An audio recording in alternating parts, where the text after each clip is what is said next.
Quand on évangélise, je ne sais pas pour vous, ça m'est souvent arrivé de dire, tu penses-tu aller au ciel? Et la réponse, c'est, j'espère que je n'ai assez fait. Je ne sais pas si vous avez déjà entendu ça. Moi, j'espère que je suis une assez bonne personne. J'ai aussi entendu des chrétiens dire, je comprends pas. Je fais tout ce que j'ai à faire, mais ça va mal. Je comprends pas. Je mérite pas ça. Ah. C'est spécial un peu quand on réfléchit à ça. Comme si une vie pieuse pouvait nous acheter une vie confortable. Comme si je fais tout ce qui est nécessaire, je devrais avoir plus de bénédictions. J'ai tout fait ce que j'avais à faire, mais ça ne fonctionne pas. J'ai tellement prié, j'ai évangélé, j'ai tout fait ce que je ne comprends pas que la personne ne m'aime pas au Seigneur. J'ai vraiment tout fait. Donc, le raisonnement, c'est quand on fait tout, tu peux acheter le salut de quelqu'un. Je ne comprends pas, ça fait 20 ans que je prie pour elle. Mon enfant, je l'ai élevé à l'église, je l'ai élevé dans la Bible, je ne comprends pas, ça ne fonctionne pas. Avouez que c'est intéressant pareil. Donc, si je fais tout correct, Dieu béni. Dieu béni. Wow. La loi. La loi nous dit que je dois être à la hauteur pour être béni. Notre conception de la loi. La foi dit Dieu est fidèle. Pfiou! Deux opposés. Et dans ce grand exposé-là, au chapitre 4 de Romains, on parle de la justification par la foi. Puis Paul va utiliser Abraham, justement, pour donner un exemple. Puis ici, dans notre texte, il va l'utiliser pour nous décrire trois choses. Le fruit de la loi, la raison de la foi, puis le fruit de la foi. Puis là, j'en peux déjà entendre, il ne vient pas te donner ces 3 points. D'habitude, je ne fais jamais ça. N'est-ce pas? Je ne fais jamais ça. Bon. Suivez-moi. Si je dois être à la hauteur pour pouvoir saisir une promesse, si je dois être à la hauteur pour pouvoir être béni, si c'est par mon obéissance que je suis béni, à quoi sert la foi? Le thème dans la parole de Dieu, c'est la foi seule. Et c'est le thème du message de ce matin aussi. Paul s'adresse à l'Église de Rome. Il y a plusieurs Juifs des Juifs convertis qui s'attachent énormément à l'héritage hébraïque. Eux autres, ils ont de la misère à concevoir qu'un païen puisse avoir les mêmes privilèges qu'eux sans observer les mêmes lois qu'eux. Pour eux, la circoncision, elle est essentielle pour faire partie du peuple de Dieu. Et la première partie du chapitre 4, Paul déboulonne cette fausse idée-là pas mal. Venez avec moi au verset 9. « Ce bonheur n'est-il que pour les circoncis ou est-il également pour les incirconcis? Car nous disons que la foi fut imputée à justice à Abraham. Quand donc lui fait-elle imputer? Était-ce après ou avant sa circoncision? Il n'était pas encore circoncis, il était incirconcis. Donc, la circoncision n'a rien à voir avec la justification. Tu ne viens pas juste devant Dieu parce que tu te fais circoncire. Non, ça vient après, c'est un signe. C'est différent, c'est top. Dans le texte qu'on va avoir sous les yeux ce matin, il semble qu'ils ont de la misère à mettre la loi à la bonne place aussi. Ils ont ça mélangé. Au verset 13, « En effet, ce n'est pas par la loi que l'héritage du monde a été promis à Abraham ou à sa postérité, c'est par la justice de la foi. Car si les héritiers le sont par la loi, la foi est vaine et la promesse est annulée. Car la loi produit la colère et là où il n'y a point de loi, il n'y a point non plus de transgression. » Donc, la loi, ce n'était pas une promesse. Et ce n'est pas parce que tu accomplis la loi nécessairement que quelqu'un va prendre possession de la promesse. En fait, la loi est là pour révéler la perfection morale de Dieu. La loi est là pour révéler l'éthique concernant Dieu, aux choses de Dieu. La loi est là comme un miroir pour que quiconque se regarde dans ce miroir-là puisse voir à quel point il y a besoin d'une justice meilleure que la sienne pour pouvoir rentrer en relation avec Dieu et que cette justice-là ne peut venir que de Dieu. La loi te démontre que tu es perdu. La loi te démontre que tu n'es pas capable de rien faire tout seul. Ça, c'est à ça que la loi sert. Au verset 15, ça nous dit que la loi produit la colère. Pourquoi? Parce qu'on n'arrête pas de transgresser la loi. La loi est là, c'est des lois que moi et vous, chaque être humain, on n'arrête pas de transgresser. Donc, ça produit la colère. Ça démontre notre désobéissance. Et c'est intéressant qu'il parle, s'il n'y a pas de loi, à la fin du verset 15, et là où il n'y a point de loi, il n'y a point non plus de transgression. S'il n'y a pas de loi, consciemment, tu ne transgresses pas la loi. Tu n'es pas en train de dire, là, je suis en train de pécher. Je donne un exemple. Avant d'être sauvé, je ne connais rien de Dieu, je ne connais rien de ci, je ne connais pas la Bible, je ne sais rien. Tu sais, mentir, là, des petits mensonges, tu sais, les gros mensonges, oui, mais tu sais, les petits mensonges, là, pour aider quelqu'un, c'était correct. C'était correct, ça servait à une bonne cause. Donc, je pouvais, dans ma tête, j'avais aucune conception que ça pouvait être mal. Les gros mensonges, oui, mais pas dans un bon but. Mais là, quand tu rouvres la parole de Dieu et tu dis, tu ne mens pas. Jamais. Aucune bonne raison. Oh, maintenant, mon péché est révélé. Je fais, OK, là, c'est un péché. Si je continue de le faire, consciemment, je pêche contre la loi de Dieu. Les deux, c'est des péchés. Mais ici, il s'adresse à des Juifs. Là, ils disent, t'as peur, là? La loi est là pour te le mettre d'en face. Puis là, si tu le fais pareil, tu l'as encore doublement d'en face. Oh! La loi est pour te mettre dans la figure, te rappeler que tu es antagoniste à Dieu. Tu es son ennemi. Et que si lui n'intervient pas, toi, tu ne peux pas rien faire parce que tu es son ennemi. Tu es séparé de lui. Là, écoutez bien ça, là. Jamais tu peux devenir parfait en accomplissant imparfaitement la loi. Donc, moi, je commence ma vie en étant imparfait.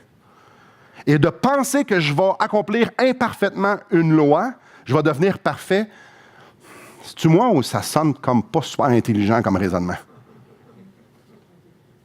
Pourtant, il y a deux chemins. Tu as le chemin de la loi, que tu dis, moi, je vais essayer d'être parfait, je vais essayer d'acheter, je vais essayer de, par ma piété, de par mon obéissance, avoir les promesses de Dieu. Ça, c'est le chemin. Mais notre texte nous dit, bien là, si tu prends ce chemin-là, tu vas avoir la colère. Parce que tu es imparfait. Dans ce chemin-là, il y a la seule affaire que tu vas trouver, c'est la colère. Ça va démontrer que tu utilises un chemin qui démontre que tu n'es juste pas assez parfait. Verset 14 nous explique pourquoi. Car si les héritiers le sont par la loi, la foi est vaine et la promesse est annulée.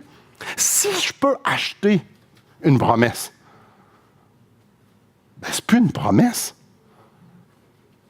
Si je peux acheter une bénédiction, c'est plus une bénédiction. Une bénédiction, c'est si vous venez à moi, Simon, garde là 100 $. Attendez à la fin, hein? Non. Ça, c'est une bénédiction. J'ai pas besoin de croire que quelqu'un va le faire. Vous voyez, si je peux acheter, si je peux arriver devant Dieu et dire, OK, Seigneur, là comment ça coûte là, la réponse à ma prière? 2 ans de prière. J'ai fait, 2 ans. Là, 2 ans, là, tu peux sauver cette personne-là maintenant. Avouez, dit de même, ça sonne pas bien, hein? C'est des jeûnes? Parfait, j'en ai. Justement, oui, j'en ai un autre ici. J'ai des jeûnes répétés, oui, c'est parfait. Ça fait pas de sens. Le passage ici est clair. T'achètes pas Dieu. Si tu penses de même, c'est la colère que tu vas avoir. Si tu peux acheter, c'est pas une promesse. Une promesse, c'est que tu vas avoir quelque chose. Bien, si tu peux l'acheter, au magasin, tu vas l'avoir. Chapitre 4, verset 4.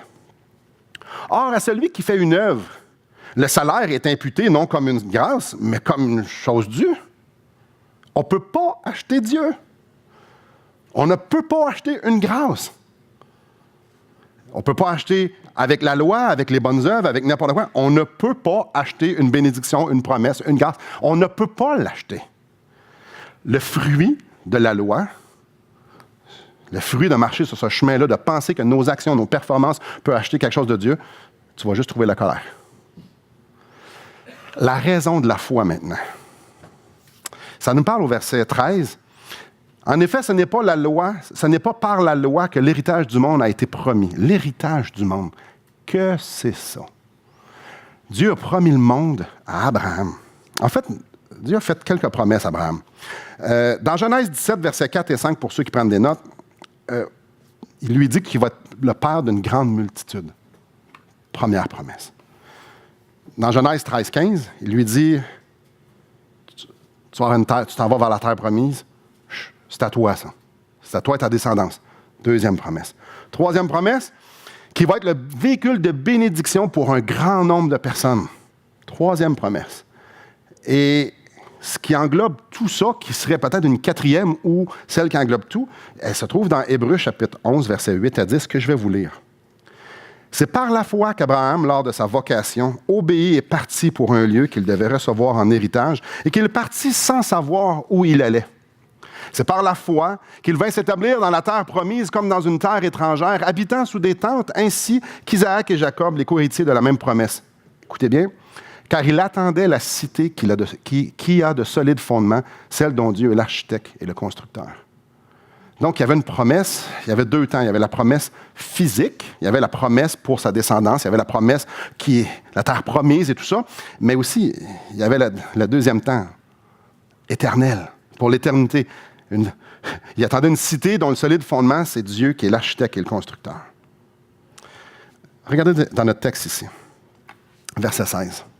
C'est pourquoi les héritiers le sont par la foi, pour que ce soit par grâce, afin que la promesse soit assurée à toute la postérité, non seulement à celle qui est sous la loi, mais aussi à celle qui a la foi d'Abraham, notre Père à tous, selon qu'il est écrit, « Je t'établis Père d'un grand nombre de nations. Il est notre Père devant celui auquel il a cru. » Dieu, qui donne la vie aux morts et qui appelle les choses qui ne sont point comme si elles étaient.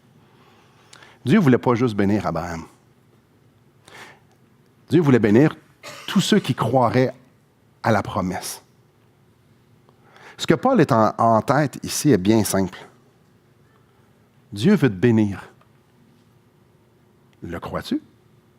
C'est ça qui est en tête. Dieu veut te gracier. Le crois-tu? Dieu ne veut pas que tu payes. Il ne veut pas que tu payes avec ce que tu as de bon ou ce que tu as accompli avec la loi. Non, non. Dieu veut juste être gracieux. Puis tout ce qu'il te demande, c'est, tu me fais-tu confiance? Une promesse se saisit seulement, exclusivement, unilatéralement. Je sais, il n'y a plus d'autres mots qui me viennent en tête. Par la foi.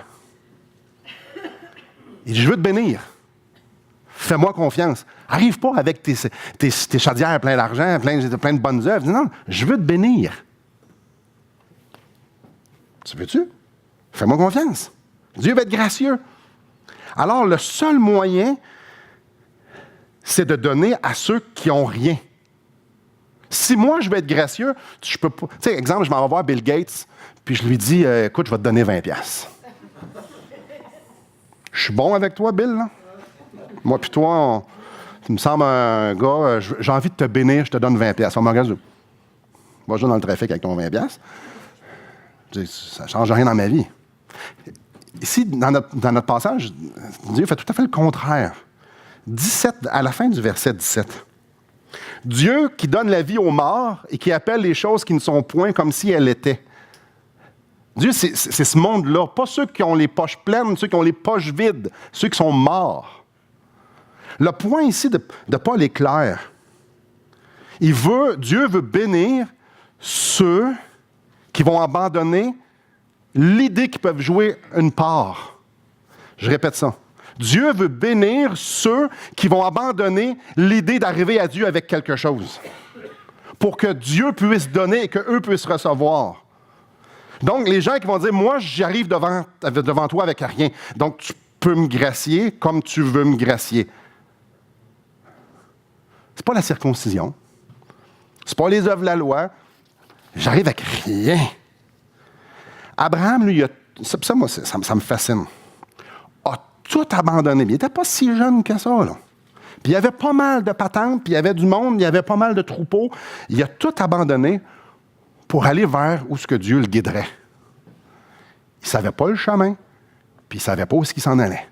Ça, demain matin, Dieu vous demande, là, tu ramasses tout, embarque dans ton char, puis pars. Abraham, il dit, ça nous dit, de bon matin, il partit. Je n'ai pas besoin de savoir où est-ce que je m'en vais. Dieu me fait une promesse. Il n'y avait rien. Il n'y avait même pas de GPS. Il n'y a rien. Y avait-tu des capacités? Il ne sait pas où il s'en va, il ne sait même pas quelle capacité il aurait de besoin. Il a regardé, lui, dans ses poches, il dit, j'ai rien, je vais juste suivre. C'est quelque chose. Il a fait confiance à Dieu, à la promesse. La raison que c'est par la foi, c'est parce que la foi prend racine que la solution vient d'ailleurs, vient de Dieu. La foi, c'est justement, moi, j'ai rien, toi, tu as tout. Je te fais confiance. C'est ça, la foi. Dieu veut mon bien, j'ai rien. OK. La foi, ce n'est pas prendre l'inventaire de ce que je suis capable de faire et de ce que je ne suis pas capable de faire. Et en conséquence de ma conclusion, je vais faire ou ne pas faire quelque chose. Ça, ce n'est pas la foi. La foi, je l'aurais dit une fois encore, c'est reconnaître que j'ai rien. Maintenant, passons aux fruits de la foi. Et là, il y a des enfants, peut-être que les parents... il y a l'illustration aussi qui est peut-être pour 13 ans et plus, mais peu importe, on va y aller. C'est pas grave. Pour bien comprendre, c'est dans la Bible, Paul utilise un exemple de la vie d'Abraham. À quoi ça ressemble, ça, quelqu'un qui vit par la foi, qui fait confiance à la promesse avec rien? Verset 18. Espérant contre toute espérance, il crut et devint ainsi le père d'un grand nombre de nations, selon ce qui lui avait été dit, telle sera ta postérité. Et sans faiblir dans la foi, il ne considéra point que son corps était déjà usé, puisqu'il avait près de 100 ans et que Sarah n'était plus en état d'avoir d'enfant. Il ne doutait point par incrédulité au sujet de la promesse de Dieu, mais il fut fortifié par la foi, donnant gloire à Dieu. La promesse, c'est quoi? Tu vas avoir une postérité. Tu vas être le père d'une multitude de nations. Abraham, tu vas être papa. On doit se mettre en contexte ici. C'est ultra important. Abraham a 100 ans. J'ai jamais eu 100 ans, je ne sais pas à quoi ça ressemble. Mais je sais qu'à 100 ans, c'est différent à 40.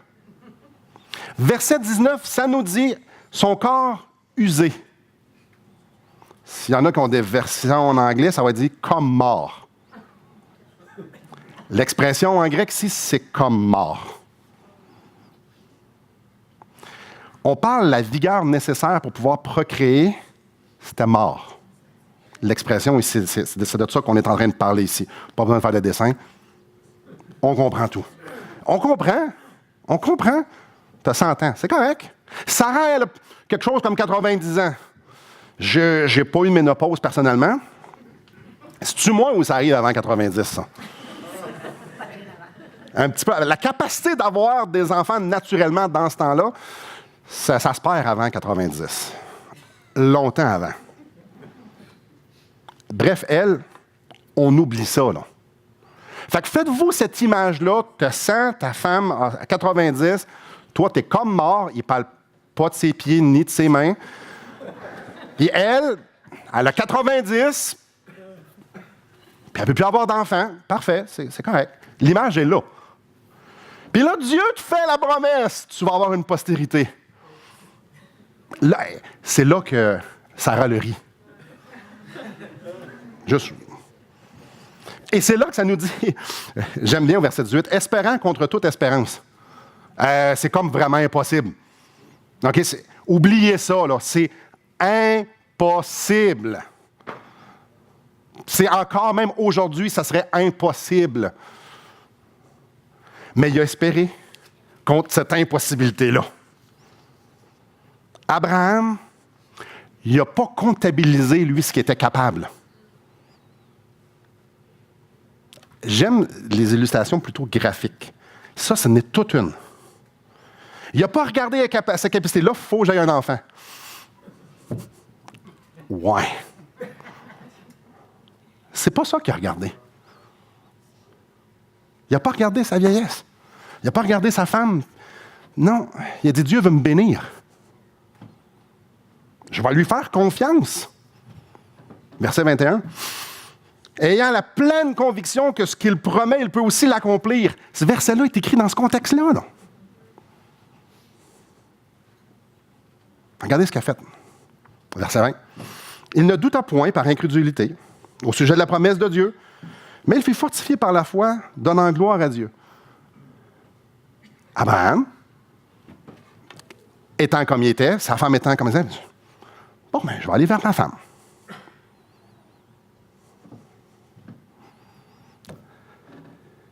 L'impossible est arrivé. Mais là, il y a beaucoup d'impossibles. Isaac est arrivé 9 mois plus tard. Le fruit de la foi, c'est pas je dis, ah ouais, mais je sais que Dieu serait capable. Non, tu n'as pas d'enfant si tu dis ça. Oui. Non, c'est d'y aller. C'est arrivé parce qu'il est allé. Il fallait qu'il y aille. Le fruit de la foi. C'est pourquoi cela lui fut imputé à justice au verset 22. L'histoire ici est pour illustrer la foi d'Abraham. Si Abraham y est sauvé, c'est uniquement parce qu'il s'est totalement reposé sur Dieu. Il s'est totalement reposé sur les promesses de Dieu. Il n'y avait rien. Il était comme mort. C'est impossible. Non seulement lui, sa femme aussi. C'est impossible que je puisse procréer. Impossible. Ce chapitre-là, pour arriver à la conclusion que ce n'est que par la foi qu'on peut être sauvé. Verset 23. Mais ce n'est pas à cause de lui seul qu'il est écrit que cela lui fut imputé. C'est encore à cause de nous. À qui cela sera imputé? À nous qui croyons en celui qui a ressuscité des morts, Jésus notre Seigneur, qui a été livré pour nos offenses et est ressuscité pour notre justification. À nous qui croyons. De la même manière qu'Abraham, qui n'a pas regardé à ses capacités, mais à Dieu, de la même manière. De la même manière quand tu dis, moi, je ne peux pas être sauvé de moi-même. Je n'ai pas ce qu'il faut, j'ai les poches vides, je suis comme mort. Éphésiens 2 nous dit que je suis mort dans mes péchés, mais je m'avance vers Dieu parce que je sais que Dieu veut me bénir. J'ai entendu des gens me dire, expliquer la foi, mais la foi, c'est comme se picher dans le vide. Non. Non. Quand je me pitche dans le vide, c'est pas ça. J'ai sauté en parachute 4 fois, c'est pas ça. C'est pas ça. La foi, c'est de se reposer sur Dieu. C'est très raisonné, c'est très logique, la foi. Je sais que Dieu est la seule solution. La foi, elle est toute sauve aveugle. La foi, c'est de voir. En fait, dans l'hébreu, ça nous dit c'est de voir l'invisible, celui qui est invisible. Faire confiance à Dieu, ce n'est rien, ça n'a rien à voir avec être aveugle. Quelqu'un me dit, ouais, on ne sait pas. Non! Moi, je vois Jésus. Je vois Jésus. La Bible me dit, donc, c'est pas rien, la Bible, c'est écrit, je le vois, je le lis. Ça m'est révélé, je le vois. Dieu fait chair. C'est écrit, je le vois. Il a marché une vie parfaite. C'est écrit, je le vois aussi. Lui a vécu une vie parfaite. Il est mort sur une croix. Je le vois, c'est écrit. C'est raisonné. Il est mort pour mes péchés, c'est écrit. Je le vois, je le sais. Si vous êtes sauvé, vous me dites, oh oui, c'est correct, mais c'est vrai, c'est pas aveugle. Il est ressuscité pour me donner la vie. Il était exalté auprès du Père, puis il intercède pour moi. C'est écrit. C'est là. Pouvez-vous m'expliquer qu'est-ce qui est aveugle là-dedans? Je le vois. Je le vois me tendre la main et me dire, c'est pour toi que je suis mort, Simon. C'est pour tes péchés. Je le vois. Dieu me dit que j'ai des péchés et que je ne suis pas parfait. Je me connais, je le vois. Qu'est-ce qui est aveugle? Je le vois me dire, Simon, je t'aime tellement que j'ai pris ta condamnation, j'ai pris ta souffrance pour que tu n'aies pas à la vivre. J'ai pris ta séparation avec mon Père pour que tu n'aies pas à la vivre. C'est écrit, je le vois. Ça n'a rien d'aveugle, la foi. Comme je dis, c'est de voir celui qui est invisible. Abraham n'a pas été vers sa femme. Ben, peut bien essayer, là, mais je garantis rien, là. Abraham, qu'est-ce que tu fais là? Ben, je sais pas, là. Je sais pas ce que je fais, là. Je sais plus, là. Non, non, non. Il n'a pas dit, ben, on va essayer, on verra bien ce qui arrivera. Non, non, non, non, pas du tout, pas du tout, pas du tout, pas du tout, pas du tout. Pas du tout. Il ne doute point. Chérie, aussi stupide que ça peut te paraître, on va avoir une relation, puis dans 9 mois, on va avoir un bébé. Let's go. Il a promis un fils. Mon Dieu a promis un fils. Il a promis un miracle. Il va se passer de quoi? J'y vais. C'est ça, la foi. Le fruit de la foi, c'est l'abandon total de tout ce qui peut venir de moi pour saisir tout ce qui vient de Dieu puis dire, je vais faire ce qu'il me demande de faire parce qu'il va tout faire ce qui a besoin d'être fait. Ça, c'est la foi. Mettons qu'on applique ça à nous maintenant. Et j'aimerais m'adresser à un certain groupe de personnes. Ce matin, il y a probablement 2 groupes entre nous. Je vais m'adresser aux 2, mais je vais commencer avec le premier. T'es-tu déjà présenté de Dieu comme ça? Devant Dieu, et dire, j'ai rien. Je suis pécheur, t'es saint, j'ai rien.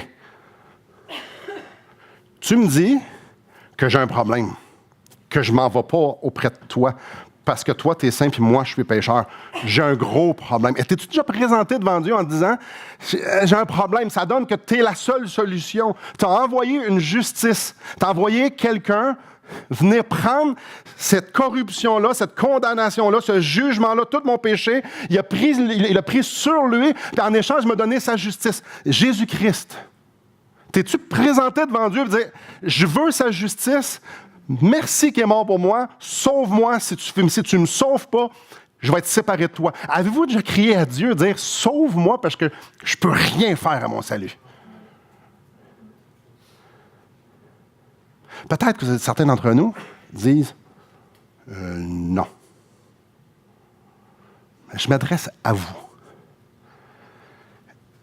Et je vous en supplie d'abandonner le mensonge que vous vous faites à croire, que la société veut nous faire croire qu'on est des bonnes personnes. Je ne veux pas douter un instant que vous êtes des bonnes personnes à vos propres yeux. Super. Mais devant Dieu, c'est une autre histoire. Dieu nous dit, car tous ont péché et sont privés de la gloire de Dieu. Ça, c'est ce que Dieu dit. Dieu dit, si tu pêches contre un péché, tu es coupable. Si tu pêches contre un commandement, tu es coupable de tous. Dieu dit, pour être parfait, il faut que tu accomplisses ma loi de ta naissance jusqu'à ta mort à la perfection. Dieu dit, tu es pécheur. Mais la bonne nouvelle, c'est que Jésus, il est venu pour sauver les pécheurs, il n'est pas venu sauver pour les bonnes personnes. Et je vous en supplie, abandonnez cette idée-là que vous êtes juste, puis allez vous réfugier, allez demander à Jésus de vous sauver. Son sang, il a versé son sang pour toi, pour moi. Demandez-lui de vous sauver. Arrivez les poches vides, dire, je ne suis pas capable, mais toi, tu peux tout. Sauve-moi, Jésus. Et ici, ça nous dit qu'on est justifié par la foi. Quand je mets ma foi dans le sacrifice de Jésus, Dieu me dit, tu es juste. Je vous invite à maintenant, dans votre banc, de dire, sauve-moi. Faites-le en silence. Ou non, c'est correct. J'aimerais m'adresser au 2e groupe maintenant. La Bible est remplie de promesses. Remplie. Pleine. Dans Éphésiens chapitre 1, verset 3, ça nous dit qu'on est béni de toute bénédiction spirituelle dans les lieux célestes en Jésus-Christ. Y en a-tu assez? Toute bénédiction spirituelle dans les lieux célestes. Comment je les reçois maintenant? Comment je reçois la victoire en Jésus-Christ? Comment je reçois tout ce que Dieu veut me donner, la vie qu'il veut me donner, la vie pour aujourd'hui, pas la vie éternelle, on l'a déjà. Comment? J'ai 2 choix. J'ai le choix de la loi. Là, je vais me forcer. Je vais travailler beaucoup. Je vais faire tout ce que j'ai besoin. Dieu va me bénir. Je vais être la bonne personne que je dois être pour que justement je puisse avoir les promesses. Voir comme si Dieu bénirait quelqu'un de désobéissant. Ça, c'est de croire la loi, ça. Ça, c'est de croire que par la loi, accomplie imparfaitement, on peut arriver à la perfection encore. Ou par la foi. On a deux chemins. La loi ou la foi. Venez avec moi dans Hébreux chapitre 11. Chapitre 12. Hébreux chapitre 12. J'ai le choix de puiser ma force en moi pour les changements, pour la vie éternelle, pour mon service, pour mon couple, pour tout ce que j'ai à faire, de puiser dans toutes les ressources que j'ai en dedans de moi. Puis je suis convaincu que vous en avez énormément parce qu'on est du monde bien capable. Il ne faut pas oublier une chose, que tous les grands entrepreneurs de la planète sont capables. Il ne faut pas oublier une chose, on a envoyé du monde sur la Lune. C'était du monde capable qui ont fait ça. Toutes les grandes poussées scientifiques, c'est du monde capable qu'on va faire ça. Tous les grands philosophes qui ont réfléchi sur des choses, des concepts tellement poussés, c'est du monde capable. Il ne faut pas dire que les humains n'ont pas de capacité, ça serait de descendre Dieu pas mal fort. Nous sommes vraiment capables. Donc, est-ce que c'est avec cette force-là que je vais aller saisir la vie que Dieu veut me donner? Ces capacités, ces grandes capacités-là. Ou bien non, je vais regarder à Christ et courir vers lui. C'est deux chemins totalement à l'inverse. Regardez ici ce que ça nous dit au chapitre 12. Nous donc aussi, puisque nous sommes environnés d'une si grande nuée de témoins, rejetons tout fardeau et le péché qui nous enveloppe si facilement et courons, avec persévérance dans la carrière qui nous est ouverte, ayant les regards sur Jésus qui suscite la foi et l'amène à la perfection.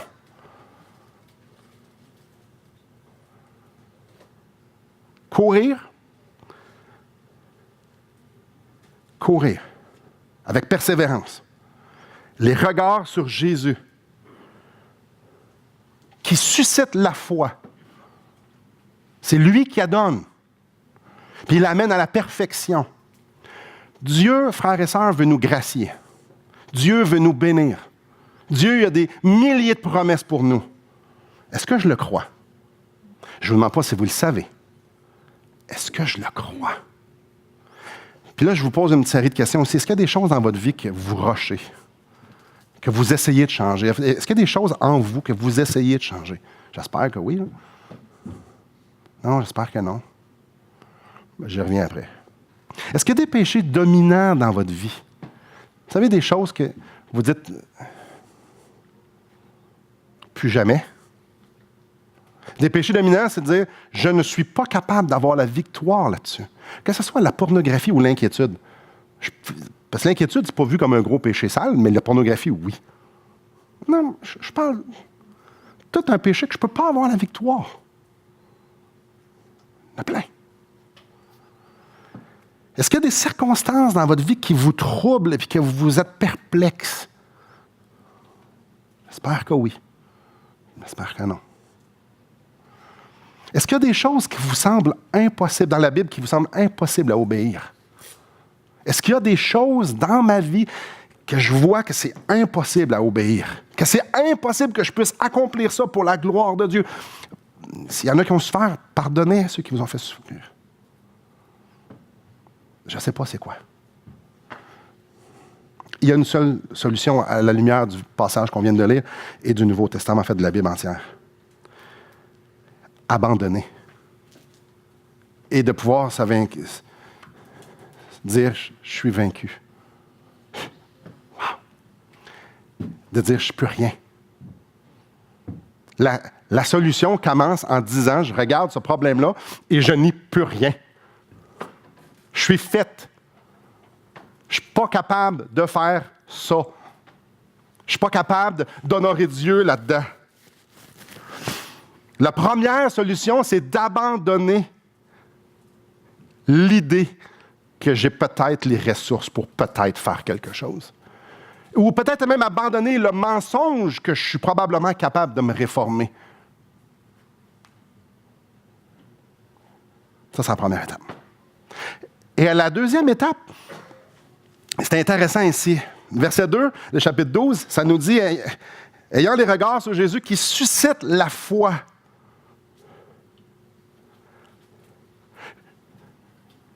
La première étape, c'est de dire, je ne peux pas aller sur le côté performance parce que je n'ai rien. La deuxième étape, c'est je m'en vais pour le côté de la foi. Mais oui, mais j'en ai pas de foi. N'est-ce pas intéressant? La foi dont on parle ici, ce n'est pas nous autres qui l'avons. Elle nous est donnée. C'est quand on parle, j'ai rien, là. Ben, ça veut dire, j'ai rien, mais j'ai pas la foi non plus. Qu'est-ce qu'il faut que je fasse pour avoir la foi? Je suis pas fort en français, là. Mais j'ai les regards sur Jésus qui va susciter ma foi. Si je regarde Jésus, je vais avoir de la foi. Qu'est-ce qu'il faut que je fasse? Il y en a qui sont des bons théologiens ici. Pas beaucoup, mais ils sont timides. Mais je regarde Jésus.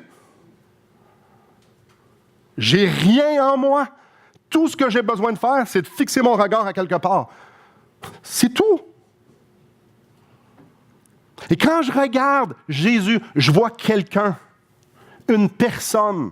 Je ne vois pas des bénédictions. Je vois l'être, Jésus. Je vois sa fidélité qui a été prouvée depuis 6000 ans. Je vois Jésus, le Tout-Puissant, celui qui a tout créé. Je vois celui qui sait toutes choses. Et s'il sait toutes choses, il sait tous mes problèmes, et toutes les solutions aussi. Il est omnipotent. Il a tout le pouvoir en dedans de lui pour pouvoir faire tout ce qui est nécessaire dans ma vie présentement pour que je puisse l'honorer. Quand je regarde à Jésus, quand je médite à qui est, je vois qu'il est indépendant parce qu'il était là avant la création. Donc, il subsiste par lui-même. Ce qui veut dire qu'il est la meilleure personne pour ma vie, lui.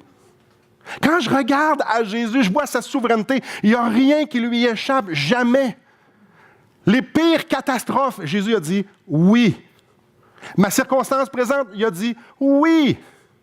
Quand je regarde à Jésus et je médite, ceux qui ont des crayons, je vois que plusieurs personnes prennent des notes. Écrivez Romains 8, 38. C'est probablement la plus belle promesse pour les chrétiens que je vous lis. Lui qui n'a point épargné son propre Fils, mais qui l'a livré pour nous tous, comment ne nous donnera-t-il pas aussi toutes choses avec lui? Quand je vois Jésus, je vois la porte qui m'ouvre le ciel, qui m'ouvre la présence de Dieu. Je regarde à Jésus, là. Je regarde à lui. Donc, la première, c'est abandonner. La deuxième, c'est je regarde. Les regards sur Jésus. Et la troisième chose qu'il faut faire, peu importe ce qu'on est en train de vivre, c'est d'avancer comme Abraham. Abraham, il n'a pas dit « j'ai besoin de preuves, Seigneur, que ça va fonctionner ». Abraham, il a juste été, sachant que c'était pour arriver, parce que Dieu l'avait promis, parce qu'il y avait les regards sur Dieu. Lui, quand il est parti de bon matin, parce que Dieu lui a dit de partir, c'est pas parce qu'il aimait la destination, il ne la savait pas. C'est pas parce que... Non, lui, il connaissait celui qui avait demandé. Il connaissait celui qui a dit « va-t'en ». Donc, je peux lui faire confiance. Regard sur Jésus. Juste le chapitre avant, c'est super intéressant, ça parle de la foi aussi. Venez avec moi au verset 32 du chapitre 11. Oh, verset 32. Verset 32. Et que dirais-je encore? Car le temps me manquerait pour parler de Gédéon, de Barak, de Samson, de Jephthé, de David, de Samuel et des prophètes, qui, par la foi, vainquirent des royaumes, exercèrent la justice, obtinrent des promesses, fermèrent la gueule des lions, éteignirent la puissance du feu, échappèrent aux tranchants de l'esprit, pas de l'esprit, de l'épée, guérirent de leur maladie, furent vaillants à la guerre, mirent en fuite des armées étrangères. Des femmes recouvrèrent leur mort par la résurrection. Sérieux, ça c'est par la foi, là. C'est par la foi. Qui par la foi au verset 33? C'est par la foi, ils ont tous eu ça. Avouez que c'est hot. Et là, peut-être que vous vous dites comme, ouais, OK, là, justement, j'avais besoin des délivrances de même, moi, là, ça donne bien. Faut pas oublier de lire les autres versets après. Je vous en supplie, partez pas avec l'idée à matin qu'on peut prendre Dieu comme notre serviteur et que par la foi, il va faire ce que je veux. je mets un côté négatif au message un matin. Non. Regardons aussi par la foi. Donc, il y a des femmes qui ont recouvert leur mort par la résurrection. D'autres furent livrées au tourment par la foi. Ils n'acceptèrent point de délivrance afin d'obtenir une meilleure résurrection. D'autres subirent les moqueries et le fouet par la foi. Les chaînes par la foi. Les prisons par la foi. Ils furent lapidés par la foi. Sciés. C'est pas une zone de confort, sciés, hein? Torturés. Ils moururent tués par l'épée. Ils allèrent ça et là vêtus de peau de brebis et de peau de chèvre, dénués de tout, persécutés, maltraités. C'est encore la même liste, encore par la foi, hein? Dieu n'est pas serviteur de notre confort. Dieu n'est pas serviteur de notre vie sans problème. La foi qu'il est question ici, qu'il ne faut surtout pas manquer, c'est celle qui cherche une et seule chose au verset 38. Eux dont le monde n'était pas digne, errant dans les déserts, les montagnes, dans les cavernes et les antres de la terre. Le monde n'est pas digne. On ne parle pas de zone de confort. Si venez au verset 24, c'est par la foi que Moïse devint grand, refusa d'être appelé fils de la fille de Pharaon. Il préfère être maltraité avec le peuple de Dieu plutôt que d'avoir la jouissance pour un temps, la jouissance du péché.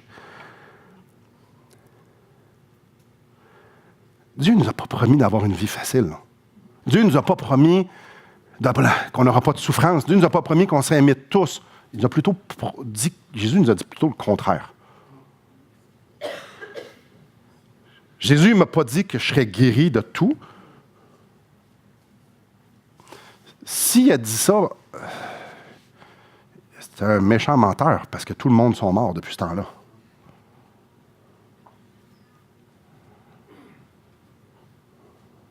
Ils cherchent une chose, ces gens-là. Honorer Dieu. Peu importe ce que c'est. Par la foi, ils ont avancé faire des choses capotées, des choses inimaginables, des choses grandioses par la foi, pour la gloire de Dieu.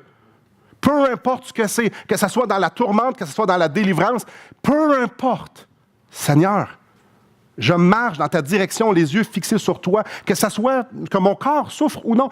Paul a été laissé pour mort 5 fois. Il y en a d'autres qui ont vécu des vies extraordinaires, paisibles. Le passage de ce matin, il y a une seule orientation. Marcher avec Dieu et vers Dieu par la foi. Ça n'a rien à voir avec ma vie ici, présente, mais ça a tout à voir avec honorer Dieu, aimer Dieu, obéir Dieu. J'abandonne ma vie pour saisir la vie que Jésus-Christ veut me donner. Peu importe à quoi ça ressemble. Puis chacun d'entre nous, c'est différent. En conclusion, je vais me répéter.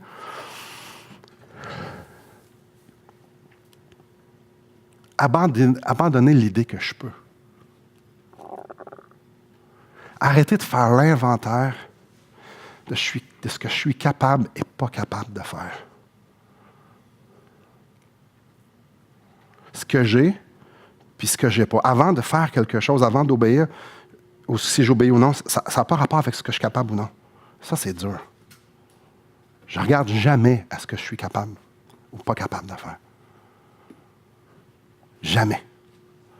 Que ça soit pardonné ou que ça soit dans l'évangéliser, que ça soit n'importe quoi, la liste pourrait être infiniment longue. Deuxième chose, j'ai à regarder Christ. Pas Christ, bénis-moi. Non, Christ, qui tu es. Et cette portion-là, il n'y a aucune demande pour moi. C'est tout, montre-moi qui quitter, parce que quand je vais voir qui quitter, ma foi va juste grandir. Et la troisième, c'est simple. C'est obéir. C'est aimer. Comme si Dieu le ferait parce qu'il va le faire. Et ce qui est intéressant, pour terminer, c'est de réaliser que Dieu n'est pas dans la marche par la performance. Ça nous dit que cette marche-là amène la colère. Dieu n'est pas à la place où est-ce qu'on essaye. Dieu n'est pas où est-ce que il n'est pas là. Puis la colère est réservée à ceux qui ne sont pas sauvés. Mais nous, les sauvés, on peut-tu s'illustrer qu'il n'est pas là? J'aimerais ça qu'on prenne une minute juste pour sonder notre cœur. j'aimerais ça qu'on peut sonder notre cœur ce matin. Y a-t-il des places où est-ce que j'y vais par performance, élever ma famille? Ma fille me dit, j'ai peur d'avoir des adolescents, j'ai peur de ce qu'ils vont être. Je n'ai pas l'impression que je vais savoir quoi faire. Je dis, tu as 14 ans, c'est correct.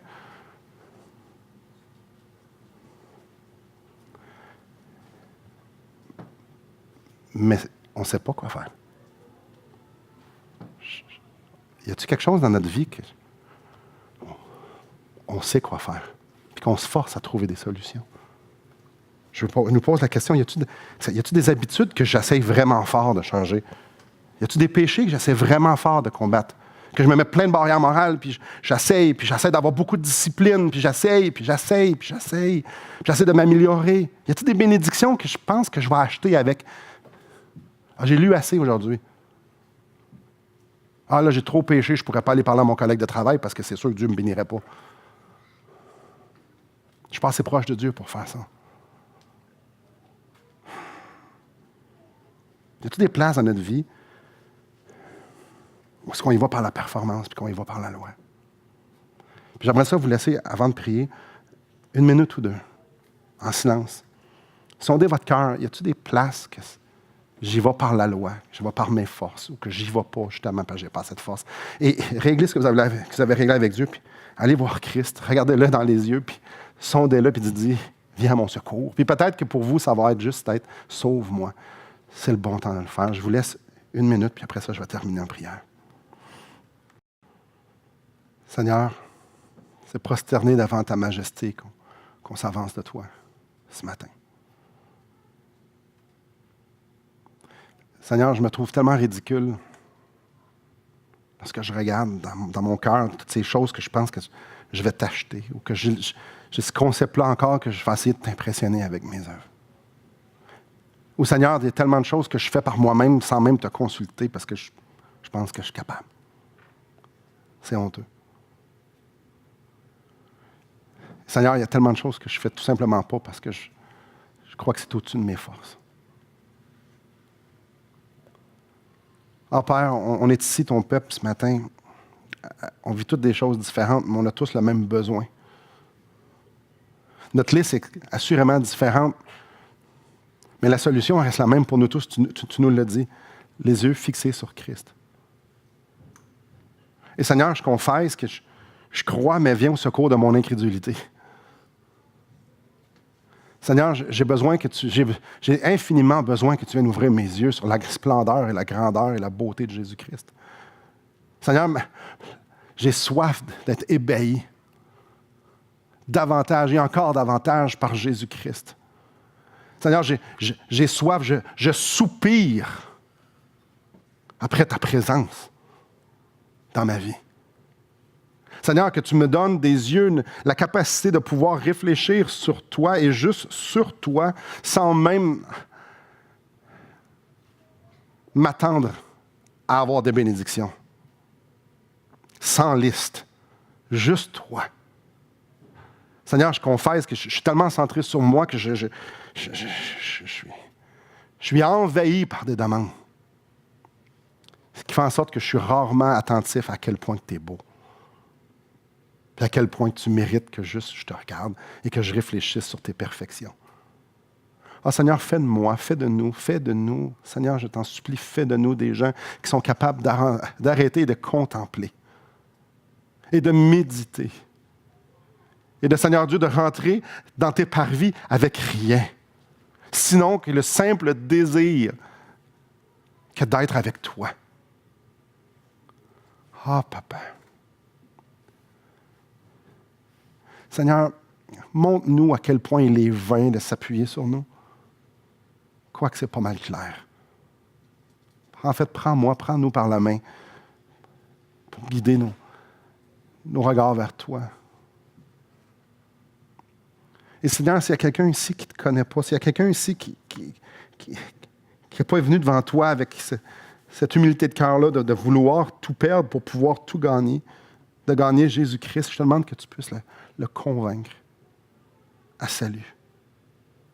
Convaincre de péché, mais convaincre aussi que Tu es tellement digne d'être adoré. Seigneur, fais de nous des gens qui marchent dans la vie les regards sur Christ et seulement sur Christ. Et que joyeusement, on puisse prendre ce chemin que tu as tracé pour nous vers cette cité qui a de solides fondements dont tu es l'architecte.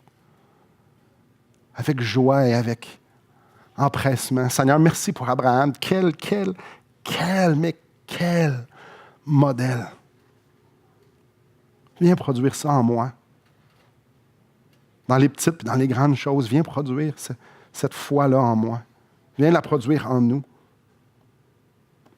Seigneur, donne-nous des yeux pour qu'on puisse voir celui qui est invisible et se régaler de ses perfections. On t'a pris dans le nom de Christ. Amen.